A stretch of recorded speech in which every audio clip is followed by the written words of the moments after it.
Nagkaroon po tayo ng IATF meeting. Nagsimula kami nung umaga at naging extensive po yung discussions namin sa IATF para ma-prepare namin yung small group na pinatawag ni Pangulo doon sa Malacanang para i-report kung ano yung napag-usapan namin sa IATF.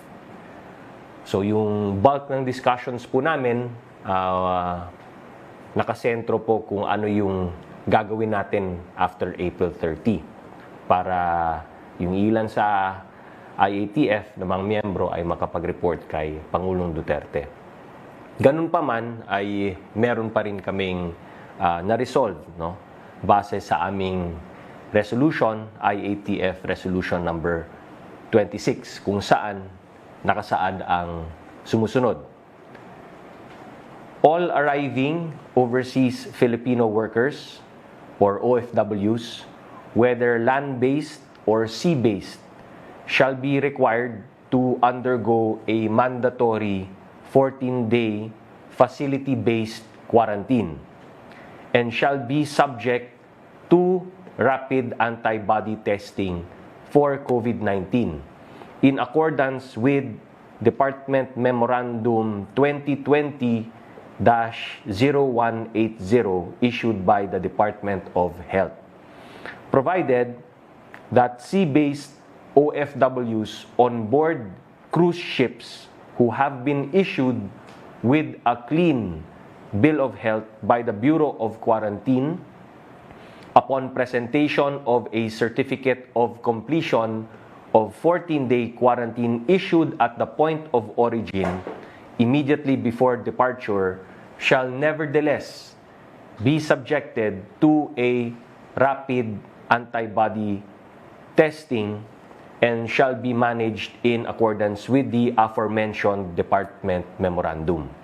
Lahat po ng OFW ay ire-require na dumaan sa mandatory 14-day facility-based quarantine at kailangan dumaan ng rapid antibody testing for COVID-19.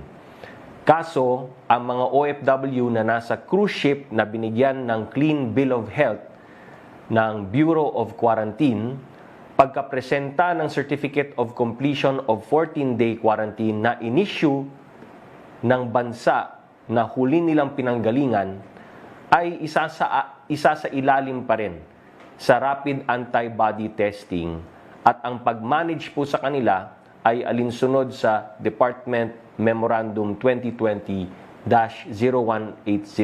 ng Department of Health. At this point, we believe it is only appropriate to give credit where credit is due.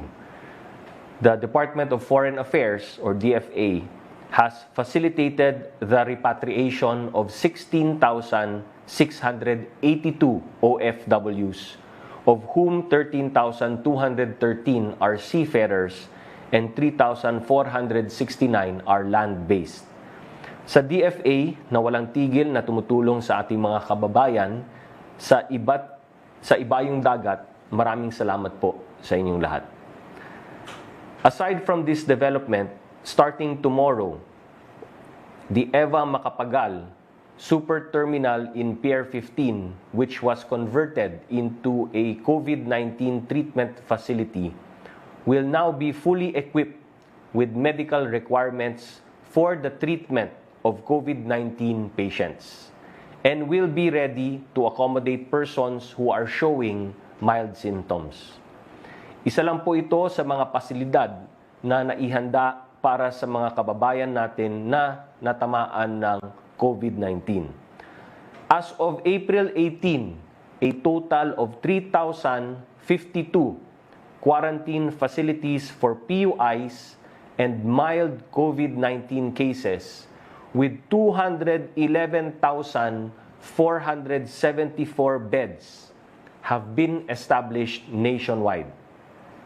This does not include the mega quarantine facilities or We Heal as One centers, such as the ASEAN Convention Center, the NCC Athletes Village, the new Clark City NGAC, which together provide close to 2,000 additional beds. Bukod po sa quarantine facilities, tuloy po ang pagtutok ng gobyerno sa pag-expand ng ating testing capacity. As of today, we have a total of 17 testing laboratories nationwide, including the Philippine Red Cross facility, which we are inaugurating today. Aside from these, 40 more facilities are already in the pipeline for accreditation by the Department of Health.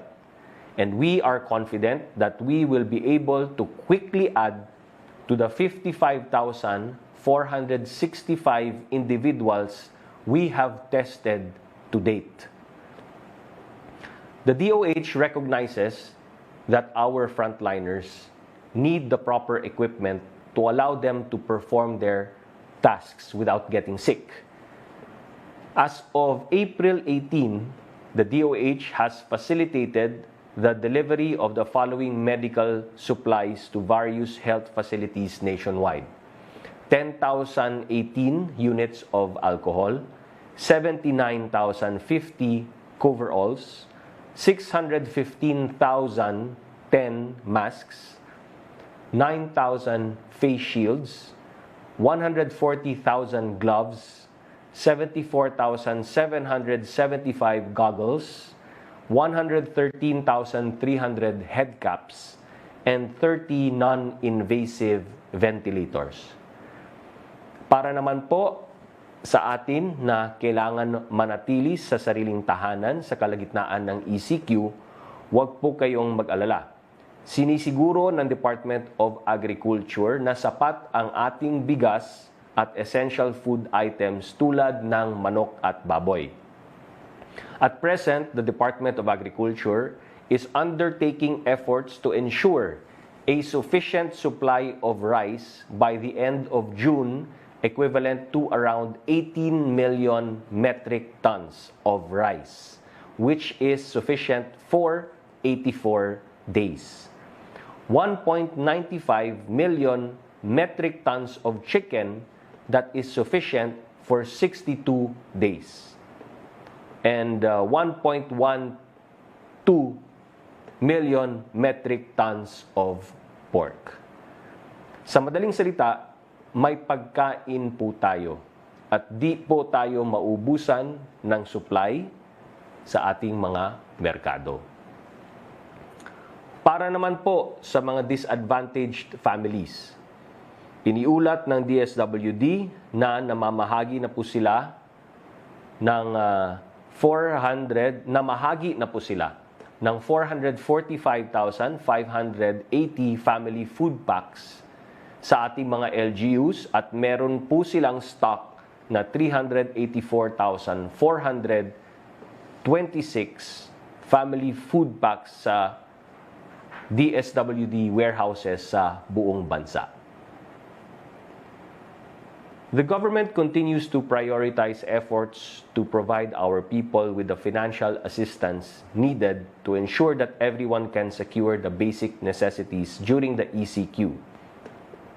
Ayon sa DSWD, nakabigay na po sila ng emergency subsidies sa 4,597,854 low-income and 4-piece families, katumbas ng 25.54% ng 18 million target beneficiary families.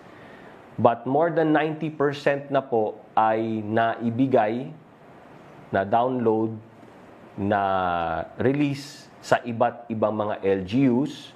Kaya sa puntong ito, hinihintay po namin ang accomplishment report ng mga LGUs na nakatanggap na nung emergency subsidy program para ipamahagi sa kanilang mga constituents. So, reminder lamang sa LGUs na i-transmit na ang inyong mga accomplishment reports. Bukod po dito, nag-aabot din ang DA ng ayuda sa ating mga magsasaka.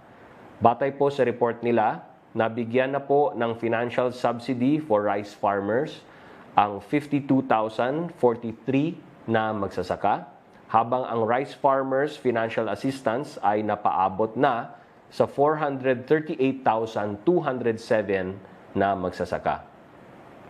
Nung isang araw, nabanggit po natin na magbibigay po ng ayuda ang gobyerno sa 3.4 milyong empleyado ng 1.5 milyong small businesses nationwide na apektado ng quarantine. Sa Small Business Wage Subsidy Program, may matatanggap na 5,000 hanggang 8,000 na peso bawat empleyado kada buwan na ibibigay sa loob ng 2 buwan. No? So, 5,000 to 8,000 pesos bawat empleyado. Pagkatapos po natin i-announce ito, the Department of Finance says that it has informed 124,606 small businesses that they are pre-qualified for the program. Inulit po namin ang anunsyo sa mga maliliit na negosyo na bukas na po ang application para dito at inaanyayahan po namin kayo na mag-apply para makuha ng inyong mga empleyado ang benepisyong ito. Lately, there have been reports that the government plans to strictly enforce the ECQ in order to contain the COVID-19 outbreak. These are measures that are being adopted in order to ensure that the irresponsible behavior of a few does not threaten the welfare of the majority that have followed the ECQ, and the stringent social distancing guidelines enforced by government. To date, the Philippine National Police reports that there have already been 130,177 ECQ violators. 30,366 of them were arrested, while the MMDA informs us that they have apprehended 2,740 drivers of private vehicles who have violated social distancing rules. Mga kababayan, these are not trivial violations. Napakalaki po ng epekto ng mga paglabag na ito. Every time an individual violates ECQ guidelines, he or she chooses to become a health threat to those who abide by it. Sa bawat pagkakataon ng paglabag sa ECQ, ang isang individual ay nagiging banta sa buhay ng mga kababayan nating sumusunod sa mga patakarang ito. Kahapon po, may 200 na bagong kaso ng COVID-19 for a total of 6,459 cases. May 19 na pumanaw dahil sa sakit na ito, for a total of 428 deaths. May 41 naman na nakarecover sa COVID-19, bringing the total number of recoveries to 613. Kasama po sa pumanaw kahapon si former Senator Hiherson Sani Alvarez. We join his family in mourning the passing of a respected national figure who served our country in various capacities, both in the legislature and in the executive department. This pandemic has exacted a heavy toll on our country. Lives have been cut short. Loved ones have been taken from us. Never in our lifetimes have we faced a public health threat of this magnitude. Yet, neither have we, individually or collectively, been in such a position to directly influence the course of events. Sa madaling salita, meron pong pagkakataon na bawat isa po sa atin ay may magagawa para masugpo itong pandemic na ito. Kaya bahay muna, buhay muna. Lahat po tayo makakatulong sa laban na ito. Together and with God's grace and mercy, we will beat COVID-19, and together we heal as one. Maraming salamat po. Babasahin ko na rin yung mga katanungan mula sa mga kaibigan natin sa media. Dahil hindi ko po nabasa ang mga katanungan nila kahapon, gawa nung IATF meeting, babasahin ko na rin po yung mga questions nila yesterday. From Daniel Manalastas, PTV, House Appropriation Chair Eric Yap is suggesting na ibalik daw ang POGOs for tax purposes in a work-from-home setup. Then yung funds daw na makukuha, pwedeng magamit for COVID-19 response. Ano pong tingin ng IATF dito? Hindi namin pag-usapan ang POGO directly, no? Kahapon. Pero baka naman sa IATF meeting namin tomorrow, baka isa yan sa mga pag-uusapan namin. From Maricel Halili, TV5, my audio of a woman circulating in group chats. This woman is asking people once again to buy their groceries because the president will declare a total lockdown either Monday or Tuesday. Please clarify. Hindi po totoo yan. At dinadaan na po sa forensics yung audio clip na yan. From Joseph Morong, GMA7, how can we contain the virus? Meaning, prevent the spread of COVID in a modified lockdown situation.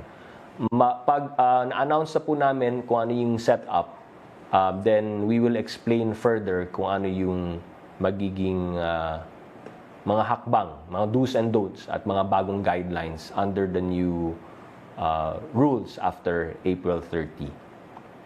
Can you address some of the voice clips going around about a total lockdown? Gaya ng sinabi ko, hindi po totoo yan at dinadaan na po sa forensics yung voice clip na yan. Can we get a definitive statement on, 1, will the President declare martial law? No. Nasabi na rin ng AFP yan, spokesperson ng AFP, PNP, pati si Secretary Lorenzana already spoke about that. 2, is a total lockdown in the radar screen of the IATF? No, hindi namin pinag-usapan yung wala kasi sa vocabulary namin yung total lockdown, 'di ba? So even ang discipline naman namin sa IATF is quarantine, no? Community quarantine, modified or enhanced or general community quarantine. So we never use yung lockdown. Will the IATF agree to lift the liquor ban as asked by liquor makers in the country? Hindi namin, sa totoo lang, hindi namin napag-usapan yan kahapon. But again, may meeting kami tomorrow to further discuss yung anong mangyari after April 30. So, maaring mapag-usapan namin yan or hindi. So, tingnan natin. From Chris Jose of Remate Online, kinumpirma na po ni Yorme Isko na magpapatupad ng lockdown sa Sampaloc area. Ito po kasi ang lugar na may mataas na kaso ng COVID. Wala pa pong specific date dahil masusi pa raw itong pinag-aaralan ng mga otoridad sa IATF po na pag-usapan niyo po ba ang ganitong hakbang na pagpapatupad ng total lockdown sa distritong may mataas na kaso ng COVID. Kailangan po bang makipag-coordinate ng LGUs na magpapatupad ng lockdown sa area ng kanilang nasasakupan gaya po ng pamunuan ng lungsod na Maynila sa IATF bago po ipatupad ito? Ano po ba ang mga basihan or reasons bago po makapag-implement ng total lockdown sa isang lugar? Okay, so instead of talking about lockdown, no, sa gaya ng sinabi ko, ang disiplina naman namin sa IATF is we talk about quarantine. So sa pag-enforce sa mga quarantine, isa sa mga pinag-uusapan namin sa IATF is gagawa kami ng mga panibagong guidelines, no? Subject of course to the approval ni Pangulong Duterte. At kasama sa mga guidelines na yan, kung ano yung magiging triggers para sa iba't ibang mga LGUs para iakyat yung quarantine level nila. No? So, something to that effect. Kaya pagdating po dun sa kung barangay per barangay, isa rin yun sa mga maaari namin bigyan ng mga parameters or yung mga tinatawag nga na triggers para i-enhance yung community quarantine posible dun sa mga localities na yan down to the barangay level. No? So that's also one option na tinitingnan natin. Ngayon na dahil wala pa po yan, naintindihan naman po namin na yung kalagayan ng City of Maynila, no, under kay Mayor Isko. So tama po yun, dapat number one, makipag-coordinate siya sa DILG para maayos yung pag-implement ng anuman mga measures na gustong implement ng City of Manila. Number two, that already goes down to the implementation. No? So pagdating sa implementation ng mga directives or policies ng IATF, yung chief implementer po yung dapat makipag-ugnayan din po sila. So kay Secretary Galvez. Yun. So Secretary Anyos and Secretary Galvez. But I know both of them are already aware of the predicament of Mayor Isko, and I believe na nagko-coordinate na yun sila with Mayor Isko. From Jen Kabiling, how will the government enforce quarantine rules in subdivisions and residential buildings amid reports some residents violated the rules and gathered in common places like pools and clubhouses? So yun, yung implementation is up to the LGUs, no? Nasa responsibility ng mga LGUs to enforce whatever directives na binibigay ng IATF or ng mga patakaran ng mga LGUs based din dun sa guidelines ng IATF.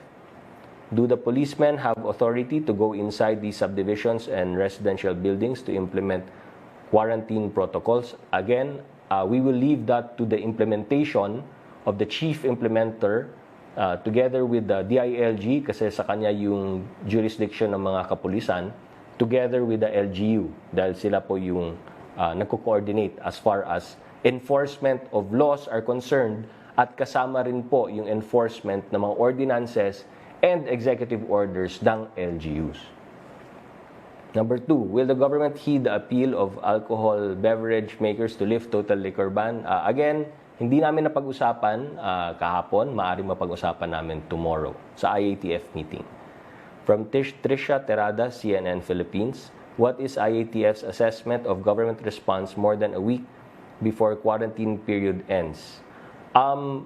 Actually, kung nakikita nyo, no, at marami na rin siguro even sa private sector, ang nagsasabi na we've been able to slow down the infection rate ng COVID-19. So, kung titingnan mo, yung rate of doubling natin is, in some studies, comparing the Philippines to other countries, we are between 5 to 10 days. We double, ang cases ng COVID-19 double every 5 to 10 days na. No? Because some countries ay nagdo-double every 3 days. Yung iba, nagdo-double between 2 days to 3 days.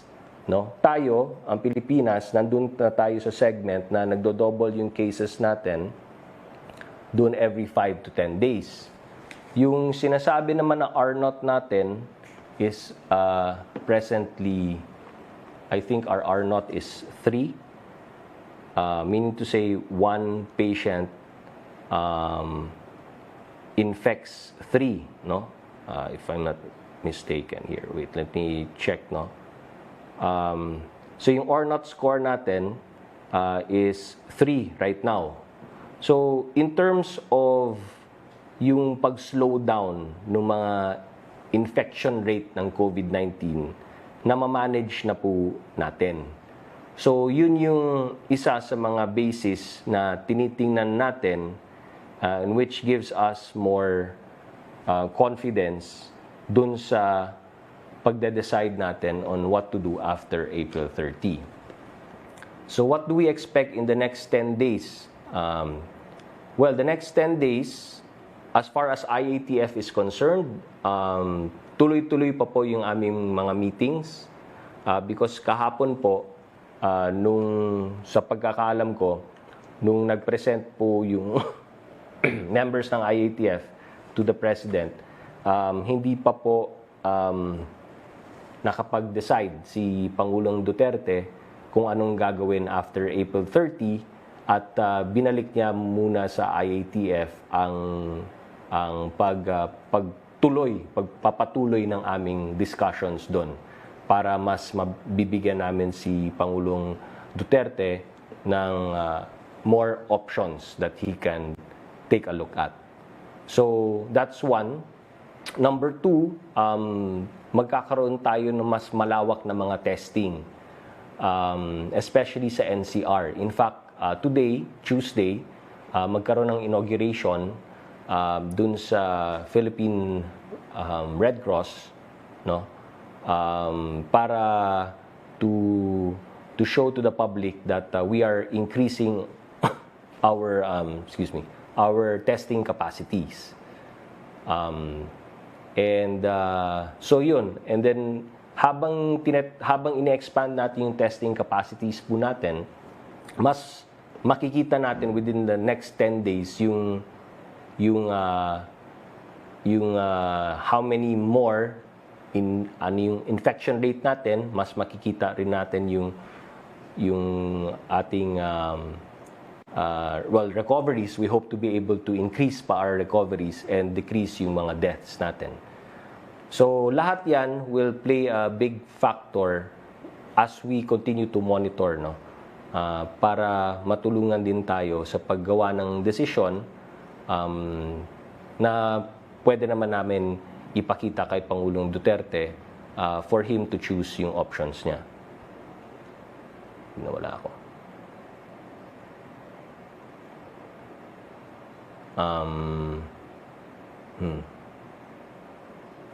Sorry.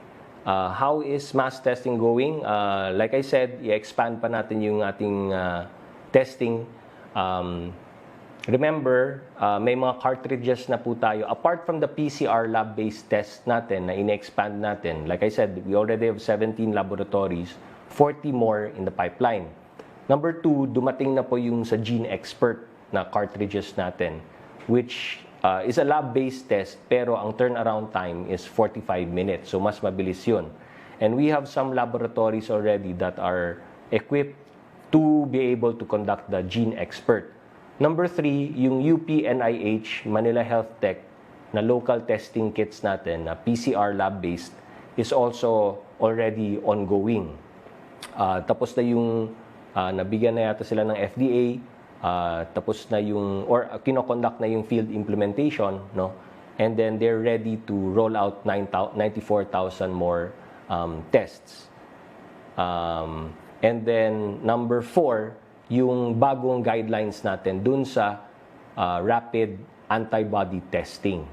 So with that, with those four measures in place already, mas ma-expect natin na mas maging expanded na yung testing natin using four different tests, no? Okay. From Henry Uri, maaari po bang hatiin ng mayor o barangay chairman sa dalawang pamilya ang halagang matatanggap under SAP? No, kasi pag inaudit yan at dinalidate ng DSWD at inaudit ng COA, magkakaproblema po kayo, lalo na yung mga LGUs. From Arian Meres, ABS-CBN News Online, what did the IATF recommend to President Duterte for the post-April 30 scenario? How did he respond? Gaya ng sinabi ko, una-una, hindi pa namin totally pwedeng i-reveal ang lahat, no? Kasi it's still undergoing study, kumbaga. So, siguro, ang pwede ko na lang sabihin sa ating mga kababayan, syempre, ang sabi ko nga, ang binigay kay Pangulong Duterte are several options. Okay. Yung several options na yon, syempre, titingnan natin in terms of, sabihin natin, pag-modify. Okay. If we modify it, you have to look at several factors. No? Modifying in terms of geography, location. So, some areas, provinces, doing much better than others. In terms of, dito sa mga probinsya na yan, wala namang cases ng COVID-19. Sa mga set ng provinces na to, meron pero very manageable, kukonti lang. Sa set ng provinces na to at mga lugar na to, medyo ito dapat bantayan natin. Kasi hindi pa natin, masyado pang marami at may threat pa ng COVID-19. So, that's one. Number two, yung in terms of age, di ba? Ito yung mga most vulnerable sectors of society, age and health. No? Ito, hindi sila vulnerable in terms of age, pero meron silang mga comorbidities, meron silang mga sakit, meron silang mga health conditions. Diba? So, that's also another option na titingnan mo. Then, the next option is yung sa industries. Ito mga industries na to, pwede natin ma-manage yung social distancing, hand washing, etc. etc. Itong mga industries na to, mahirap magkaroon ng social distancing dito because by the nature itself of the industry or the business, hindi talaga pwede. Kahit anong gawin natin, hindi natin ma-manage. Okay. And then, the next one is, okay, sa mga industries na kaya nating i-manage, what sort of workforce is manageable for us? Diba? So, 30% ng workforce, 50% ng workforce, yung iba is work from home ang arrangements, o yung nature ng negosyo or ng industry, pwede bang lahat work for home? So, may ganyan ding option na tinitingnan. Diba? And, so ito yung mga iba't ibang mga options na pinag-usapan ng masinsinan ng aming IATF. So, bawat miyembro ng IATF may kinontribute sa discussion, may mga inputs sa discussion, etc. etc. At the end of the day, since nandito yung mga sets of options natin, yung small group mula sa IATF ay pumunta kay Pangulong Duterte para ilatag yung mga options na yan. So, ang nangyari kagabi is, at kami rin sa IATF, ang nangyari kahapon is, sige, ito yung basta ang number one na napag-agreehan ng IATF. O sige, we are in agreement that this is the framework that we use. So, okay na kami dyan. We are in agreement that these are the options that we are looking at. Okay, agree na kami dyan. Okay, we are in agreement that we'll present the options to the President. Yes. And we are in agreement that this still needs further discussion and refinement. Yes. So, pagdating kay Pangulong Duterte, pag-present ng ganyan, itong mga options, pero kailangan pa siguro natin i-refine ito at pag-usapan na masinsinan, sinabi ni Pangulo, okay, balik nyo muna sa IATF, usap kayo ulit, and then come back to me again kung ano yung napag-desisyonan ninyo or napag-agrihan ninyo at yung mga output ninyo. So, yun ang naging discussion. Kaya today, ang mangyari sa amin today is bawat isa sa amin na mga miyembro ng IATF will continue to look at all of these options and study all of these options para pagbalik namin tomorrow, and some of us will engage some of our stakeholders, para pagbalik namin tomorrow, we will come back with ano yung aming panibagong inputs based on sa options na yon. So basically, yun ang mangyayari sa atin tomorrow.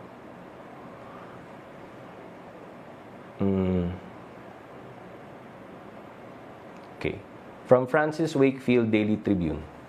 Sabi ni Secretary Roque, wala pa raw desisyon kung extended na ang ECQ after the meeting by the IATF last Monday. Ano yung naging contentious points doon sa naging meeting kahapon? Yung isa ko pa palang nakalimutan, yung sa transportation din pala. So sa transportation, isa rin yan sa mga napag-usapan namin. What sort of transportation na pwede tayong mag-regulate and ensure social distancing? Ano yung mga types of transportation na mahirapan tayo? So, isa rin yun sa mga options na tinitingnan natin. Madugo nga ba talaga? Define madugo. Naging extensive discussion. Kasi lahat kami, siyempre lahat ng mga secretaries representing their respective jurisdictions, their respective mandates. So, siyempre, pagdating sa discussion, meron kang inputs based dun sa discussion mo with your stakeholders and based on your own mandate and jurisdiction. Kaya, hindi naman madugo, but it was a very extensive discussion at lahat ng mga inputs na maaring ibigay ng bawat isa ay nabigay naman pero bitin. Bitin pa rin, no? Kaya, we have to do another round of discussions kasi I feel marami rin ang hindi pa natin na put into the equation. Kumusta yung naging meeting with PRRD with the former health secretaries and experts? Actually, wala po ako doon, but you can probably ask the question to Secretary Roque. Is the President already leaning to the extension of the ECQ or modified na nga or need more time pa to decide? Need more time, basically. So, binalik sa IATF for more extensive discussions. Then we'll come back to him with ano yung output ng aming continued discussions. From Rose Navenario Hataw. Good AM. Bakit po ang Land Bank walang pinatutupad na moratorium on loan payment samantalang government-owned bank ito? Maraming salamat po. Marami pong binigay na or pinatupad na moratorium ang Land Bank, no? In fact, basahin ko lang, no? And ang Land Bank of the Philippines payment moratorium so far has actually benefited 9,161 credit card holders with waived penalties and 3,362 cardholders with deferred annual membership fees. The payment moratorium of Land Bank has also benefited 210,988 salary loan borrowers with amortization due, meaning principal and interest. It has also benefited 712 loan accounts nationwide with principal and interest due and 25,444 agrarian reform beneficiaries or ARBs covering 43,100 hectares of agricultural land on amortizations due. And the Land Bank of the Philippines also extended a 30-day grace period to all its borrowers under the Speed PUV program. So these are the accomplishments po ng Land Bank in terms of yung kanilang tulong tungkol dito dun sa moratorium na sinasabi. From Belia Cariaso of Bandera. The WHO said worst is still ahead as it warned countries on easing restrictions. UP also came up with statistics on the possible spike of COVID cases once lockdown is lifted after April 30. There is also a projection that Asia might become the epicenter of the pandemic. Given warnings from experts, will the government still proceed with the lifting of ECQ or further extend the lockdown? Kaya naman po, mga kababayan, ma-appreciate po natin kung gaano kahirap yung magiging desisyon po ng ating Pangulo. Kaya yung IATF po ay ginagawa ang lahat para po mapag-usapan ng masinsinan ang lahat ng mga aspeto ng anong gagawin after April 30 at ano yung possible best scenario, decision at setup na gagawin natin after April 30. That being said, I'd like to assure the public also that we are also mindful of the guidelines being issued by the World Health Organization, no? Kaya nga po, lahat ng mga decisions ng IATF ay nire-refer pa rin namin lahat ng yan doon sa mga guidelines ng WHO. Now, so, ano yung mga WHO guidelines as far as yung sinasabi nga nila na hindi pwede bigla-bigla ang pag-lift ng lockdown or quarantine or community quarantine, no? So, we are mindful of the following guidelines. Number 1, sabi ng WHO, kailangan you have to make sure that the COVID-19 transmission is controlled in those areas, no? Before you even consider yung lifting, no? So COVID-19, number 1, COVID-19 transmission is controlled. Kaya kami, kasama sa parameters natin, tinitingnan natin yung epidemiological curve, rate of acceleration, rate of deceleration, etc., etc. Number 2, public health capacities and systems in place to identify, isolate, test, trace, and quarantine, sabi ng WHO. Kaya nga po, tayo sa Pilipinas at yung IATF, mindful of this, ang ating objective ngayon is test para ma-identify, isolate. Kaya nga po, binasa ko, we already have 200,000 plus beds ready nationwide, no, to be used for isolation, no? So identify, isolate, test, trace. So yung contact tracing na ginagawa po natin, as soon as nagkakaroon po tayo ng identification ng COVID-19, agad yung PUIs at PUMs natin na identify natin, tinetrace natin, tapos tinetest din natin sila, then we isolate agad. So kasama rin yan sa ating mga protocols. And we have the staysafe.ph app that helps us also dun sa contact tracing, diba? And quarantine. Okay. Number 3, minimize outbreaks in high vulnerability. Kaya, isa sa pinag-uusapan namin sa IATF, ano ba yung provinces na mataas pa ang bilang ng COVID-19? Ano yung medium? Ano yung zero? So, tinitingnan namin lahat yan. Then, yung vulnerabilities in terms of age. Sino yung most vulnerable sector? Sino yung hindi? Doon sa hindi vulnerable na age sector, sino naman yung may comorbidities? Sino naman may health issues? So, kasama yan sa mga pinag-aaralan ng IATF. And then, in workplaces that we will allow to operate, kailangan ng physical distancing, hand washing, etc. Kaya sabi ko sa inyo, isa sa tinitingnan ng IATF, ano bang industries ang pwede magkaroon ng physical distancing measures? Diba? At doon sa mga workplaces na yon, napapayagan natin, ano naman po ang percentage of workforce na i-allow natin just to ensure na may physical distancing. Diba? Then, number 5, minimize importation. So, ito rin, pinag-uusapan natin. Importation, and when we talk about importation, paano yung importation in the context of from other countries, yung inbound. Kaya, IATF, laging binabasa namin, di ba? Yung ano yung mga protocols. Ang latest protocol natin, lahat mag-rapid test kit. Lahat i-undergo sa rapid test. Lahat ng mga OFWs, lahat ng overseas Filipinos. Ira-rapid test na po natin. So that's one aspect, imported from out of the country. What about in the country? Meaning to say, province to province. Anong protocols yung ilalagay natin, especially to ensure na yung mga walang COVID ay mananatiling walang COVID. Yung mga medium na lang, meaning say may COVID pero manageable, na hindi aakyat.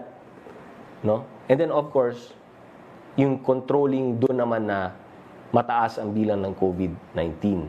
Na to make sure na galing doon, hindi pupunta sa mga areas na na-control na at doon sa areas na wala pa. At kung may ganyan bang klase, ano ba ang guidelines and protocols natin for that? And then lastly, sabi ng WHO, ensure that communities are engaged. Kaya nga po, meron tayong inatasan na technical working group sa IATF, the Technical Working Group on Anticipatory and Forward Planning. And they are set to present to us, the IATF, tomorrow, yung kanilang various surveys. No? Consumer survey, their business survey, their agriculture and fishery survey, and their survey on the definition of the new normal. So based on their surveys, syempre, tinanong nila ano ang inputs ng iba't ibang mga sectors, the consumer sector, the business sector, the agriculture and fishery sector, and a general survey on what our people feel should be the new normal. At that's part of the community engagement that we have. Then each and every department secretary also are engaging their own stakeholders. And ang utos rin sa amin today is to continue that engagement to get more inputs from our different stakeholders para pagdating ng IATF meeting tomorrow, what we will be bringing into the table tomorrow would be the inputs from various stakeholders all across the country. Okay. From Joseph Morong, GMA 7. What was the recommendation of the small group tasked by President to study post-April 30 scenarios? Nabagit ko na po. Of the 5 factors that you mentioned that would be considered in the post-April 30 scenario, what were the main concerns, issues that dictated the recommendation? So, to put context sa katanungan ni Joseph Morong, naalala niyo meron tayong 5 parameters, di ba? Yung epidemiological curve, yung health capacity natin, social, economic, and security factors. So, yung security factor, pag-usapan din namin yan tomorrow kasi hindi masyado namin na-discuss yan kahapon. So, tomorrow, they will make the presentation. But all these other 4 factors, syempre, napag-usapan lahat yan.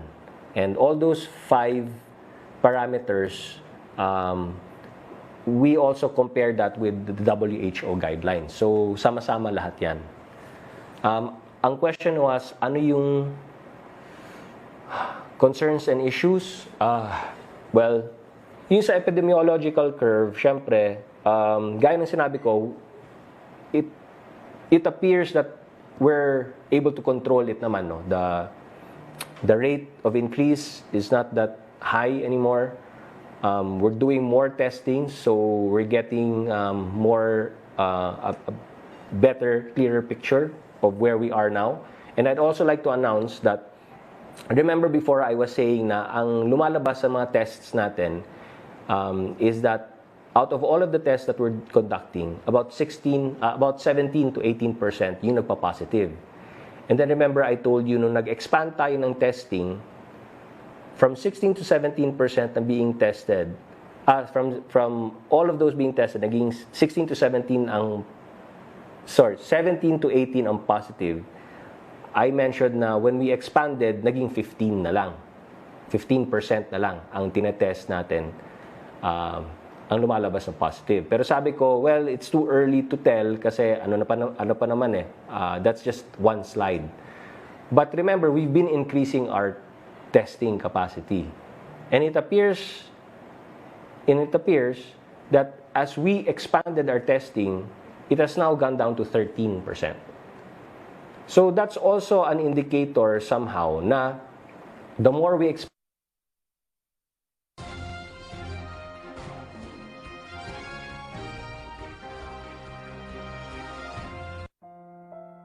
Panginoon, sa gitna ng pagkalito at takot na bumabagabag sa amin, balutin ninyo kami ng yakap ng inyong pagmamahal at proteksyon. Palakasin po ninyo ang aming mga katawan. Patuloy na patnubayan ng aming pamilya at mga mahal sa buhay. Tulungan at gabayan po ninyo ang aming mga lider sa kanilang mga desisyon. Pagkalooban ninyo ng lakas ang mga frontliners sa kanilang pagsugpo at pagharap sa karamdamang ito. Aming Ama na pinagmumula ng aming kalakasan, kayo po ang magkaloob ng kagalingan sa lahat ng patuloy na lumalaban sa sakit na ito. Kayo po ang aming sandigan at takbo